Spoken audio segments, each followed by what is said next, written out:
So I'm just going to touch on something that doesn't really get spoken about, if at all.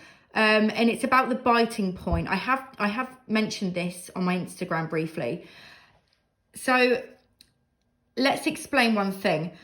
Manufacturers do not make tweezers to not pick up in certain places. So they don't scratch like here or here to make sure that the biting point is here.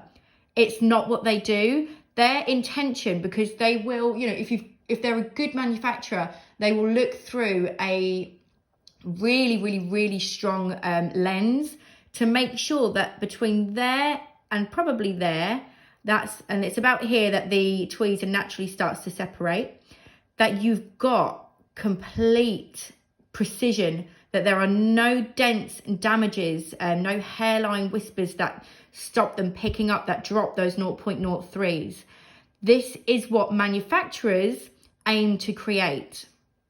So let's put that into a different context.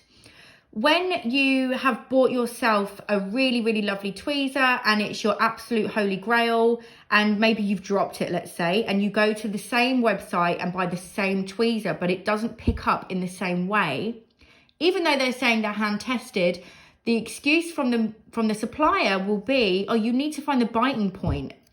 Well, that means actually that there is a problem down here in the boot of the tweezer somewhere, whether it's on this side or this side, that is preventing this tweezer from picking anything up. So when I became a supplier myself, I've gone through 3 manufacturers now, and I found the absolute perfect one. As in, I hand test everything from the tip upwards, from a 0.07 to a 0.03, making sure that the tweezers pick absolutely everything up. If they miss a point anywhere along, then they are not being sold.